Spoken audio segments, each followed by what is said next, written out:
upon a time, in a large forest, there lived a woodchopper, his wife, and their 2 children, Hansel and Gretel.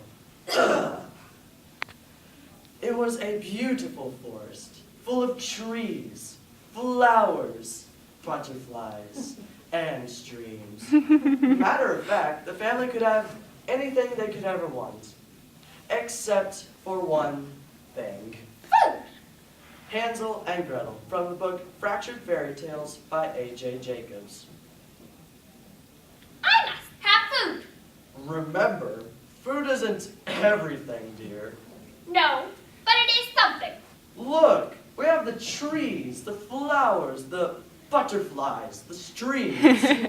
What more could a body want? I don't know. Ever heard of carbohydrates, amino acids, and riboflavin? This one threw the woodchopper in for a loop. After a bit more argument, the woodchopper finally agreed and tried to hunt down some of these carbohydrates and amino acids. But every time the woodchopper went out hunting, a curious thing happened. He just couldn't pass a tree without knocking it down. He'd come loaded home with logs. What? No. Food! By now, the wife had become so frustrated with her husband that she wasn't exactly playing gin rummy with a full deck. Hey kids, anyone up for a roast leg of log?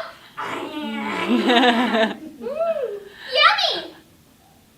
Hansel and Gretel realized it was time to take matters on themselves. We've got to go out and get food. Mom's got a little kooky. Cookie? Did someone say cookie? What a good idea. I love a cookie. Chocolate chip. So, taking a few precious grains of parched corn, the team set out for the forest.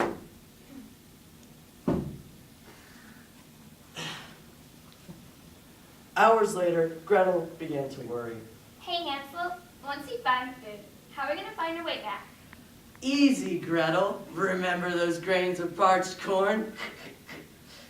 I've been leaving a trail so we can find our way back.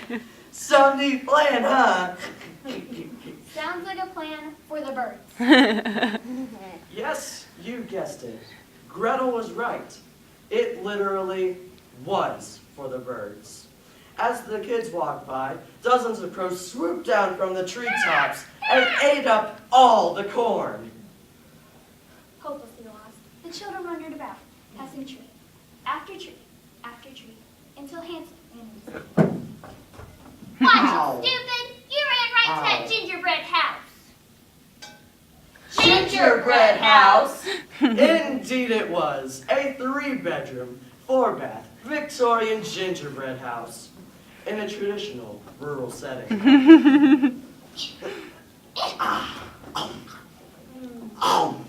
Have a shot. I'm more of a shingle and doorman myself. In a few minutes, the brother and sister team were in a large hole in the little house. Then suddenly, who should appear out of thin air but a little hunched-over woman with a wart on her face, holding a broomstick, wearing a big, black, pointy hat. Oh boy, there's always a catch, isn't there? You're a witch, aren't you? Well, yes. You've got all sorts of magical powers, true? Well, no. You mean you can't breathe fire and smoke? No. I try, but I just get nauseous. And you can't summon demons? I don't know. Let me try. Hey, demons, come to Mama! Then suddenly, as if right on cue, what should appear? But a bluebird. How? Ha! You've got no magical powers at all. Well, there is one thing I'm good at, and that is turning little children into aardvarks. She pointed her crooked finger at Hansel, and zing, the little boy shrank down to an aardvark. Okay, got to admit, at that, you're pretty good. Problem is, I don't care much for aardvarks. Then And I've got a witch's tradition to uphold, you know. Isn't there something you'd rather do? Well, yes. I'd like to know how to ride a broomstick. But what's the use? I can never seem to get it off the ground.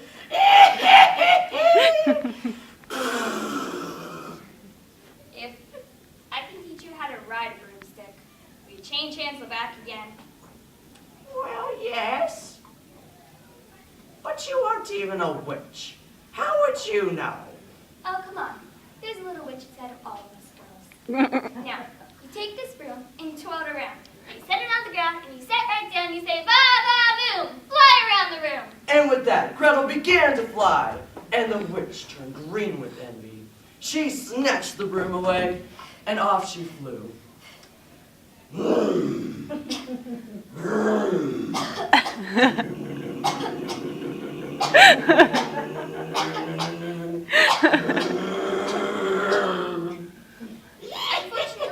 the witch hadn't asked Gretel how to turn off the broom.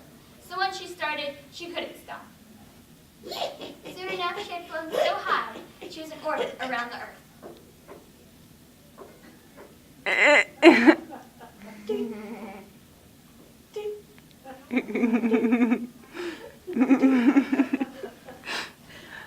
But the witch did keep her promise. With her leaving, Hansel turned back into himself. The team set out for the deep and confusing forest. Now, since they were in a magic forest, they soon came upon a huge, talking duck. Oh,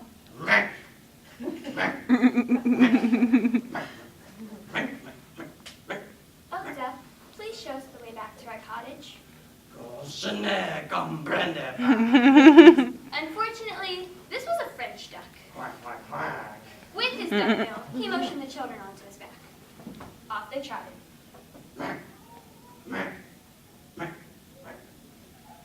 Voila! No merci! In French, that means end of the line.